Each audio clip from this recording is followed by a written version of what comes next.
We've got red versus blue. The blue is over here on the alpha pod. The red is over here in the beta pod. And what do we got for compositions here over on the red side? It looks like that they are going to go with a warrior, thief, guardian, Ellie, and another warrior. All right, over on the blue side, we're going to have a guardian, necromancer, a warrior, an Ellie, and a ranger. There we go, and right off the bat, you can actually see blue splitting already. It looks like they got 3, possibly 4 people trying to storm the center. I'm not sure where their solo guy went. It looks like they do have one person on the treb, and he is shelling the center of that thing, giving them a huge benefit against the red team.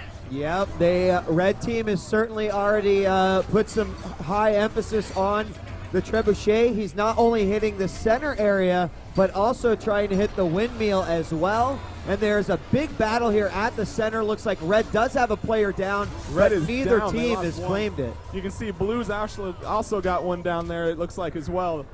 Looks like the treb shots are really helping them out here, but blue is definitely playing a lot more aggressive.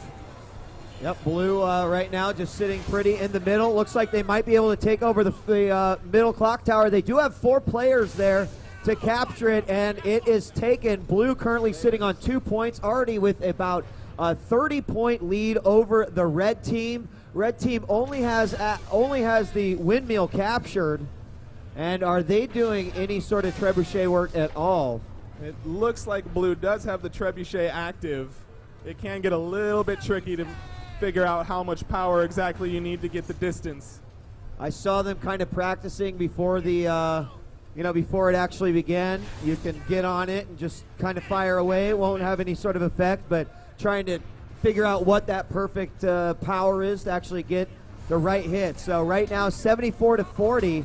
That middle area is still controlled by the blue team. Uncontested, too. I don't think anybody has actually dared venture in there after blue has brought some heavy treb support.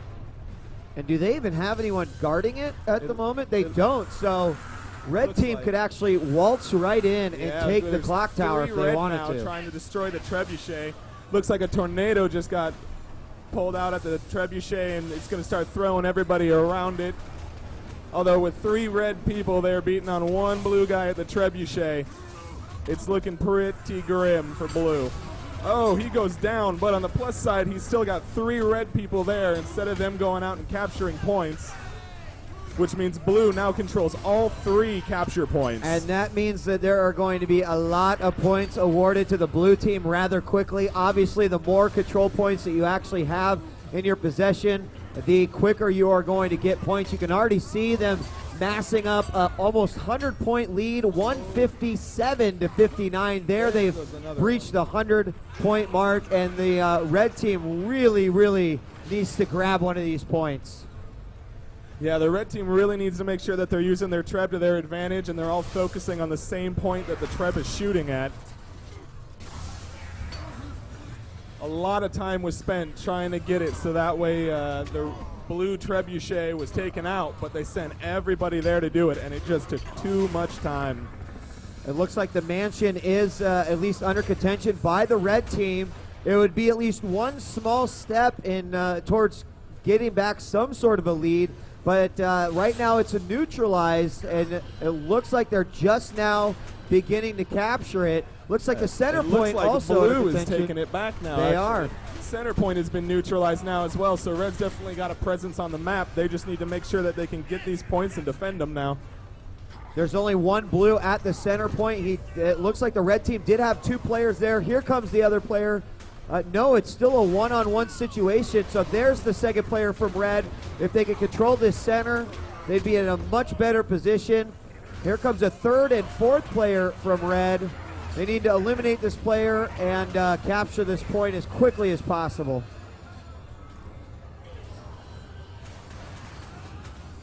Oh, it looks like all of blue is inside the center point now, which is going to take up a lot of time for them.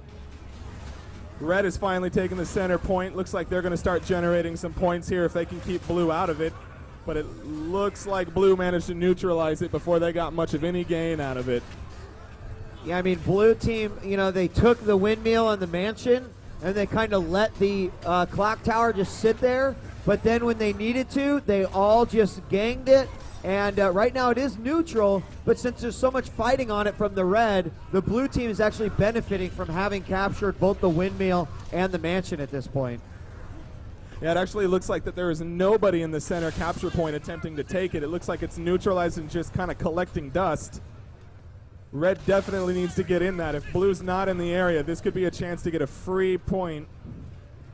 Blue is trying to take that center point. Now it looks like they're going to go ahead and capture it.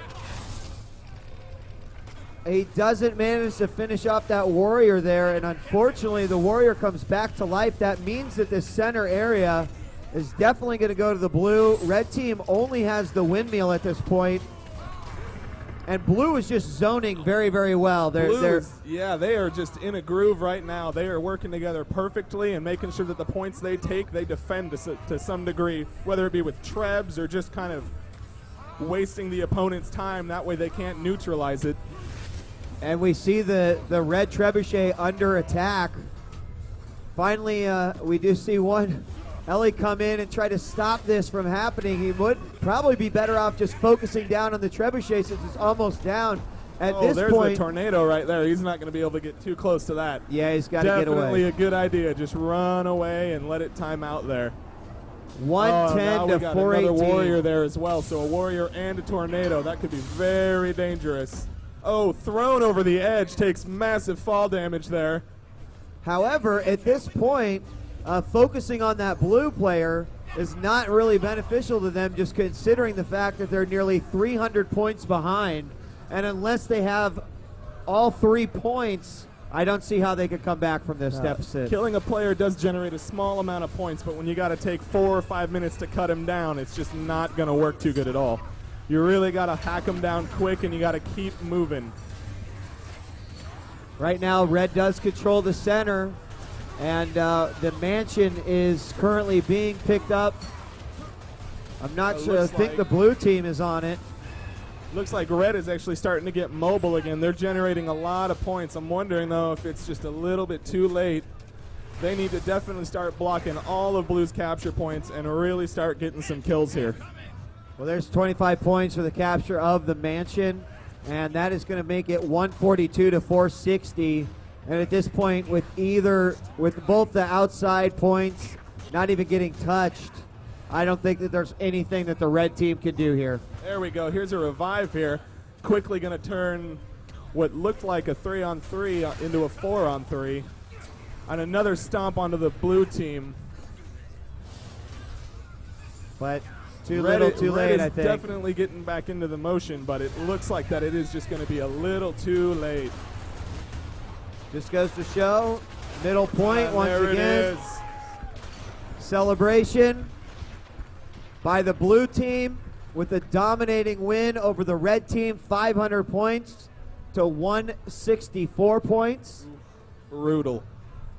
It was pretty brutal. Combination of not only controlling the points, but also they used the trebuchet early on to gain the point advantage with the various control points.